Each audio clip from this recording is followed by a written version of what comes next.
Hi everyone. Today is Wednesday, the 6th of May. There's a story about a woman who was opening her husband's mail when she came across a letter from the bank. Across the front of the letter, in big bold red letters, it said final notice, to which she turned to her husband and said, "Oh, I'm so glad. At least the bank won't be bothering us anymore." Clearly, the lady misunderstood what final notice really meant. In today's Gospel reading from St. John chapter 12, verse 44 to 50, we have Jesus' final notice. This marks a turning point in Jesus' ministry. Up until now, Jesus was free to wander around and to have crowds gather and listen to his preaching. However, in this particular portion of the Gospel, we hear that in verse 42 that the Pharisees had ordered that no one should listen to Jesus or engage with anyone who had put their faith in him. In their own way, they were trying to restrict people from listening to Jesus.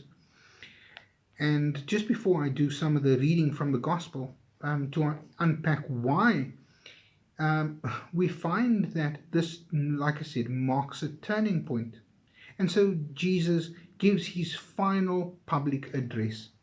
From this point on, Jesus will only talk to his disciples about his plans and his intentions. And so we hear that Jesus says in a loud voice, "Everyone who has faith in me also has faith in the one who sent me. Anyone who has seen me has seen the one who sent me." And then Jesus says, "I am the light who has come into the world. No one who has faith in me will stay in the dark." In these verses, we hear that Jesus points to himself. "I am the light of the world." On 7 different occasions, we find what is called the "I am" sayings. In each case, Jesus points to himself as the way to God. He says, "I am the bread of life." Jesus says, "I am the gate. I am the light of the world." Last week we heard him say, "I am the good shepherd." Jesus says, "I am the way, the truth, and the life. No one comes to the Father except through me." In John chapter 14, in John chapter 15, Jesus says, "I am the true vine, and my Father is the gardener." In each of these instances, Jesus points to himself as both the way of salvation and the means of salvation. And this means that Jesus is holding himself equal with God, his Father. And this is considered blasphemy in the eyes of the Jews, and therefore they didn't want people to listen to him.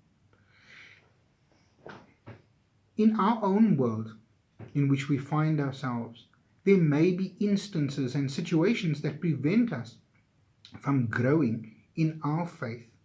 And so I put to you the question, what are those things that stand in your way in growing in your relationship with God?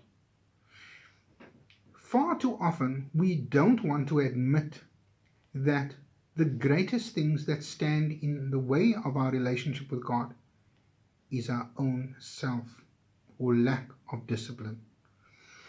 It's ourselves. We fail to make the time in order to grow.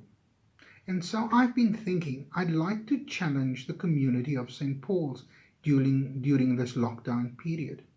I want to challenge you to read the whole of St. John's Gospel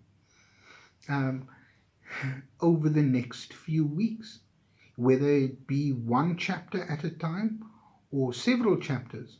But I challenge you to just read through St. John's Gospel and see how your faith is able to grow as you exercise the kind of discipline that is required for us right now. Over the last few weeks, we discover that there are things that stop us from coming to church. But what is it that stops us from actually growing spiritually and growing closer to God? Is it circumstance, or is it lack of self-discipline? And I pray that over the next few weeks, you will grow spiritually in your relationship with Him. And as you grow spiritually, I pray that you will grow closer and deeper in your relationship. And so may this time be a challenge to grow, so that when we open our doors, it'll be time to go. May you be blessed during this time.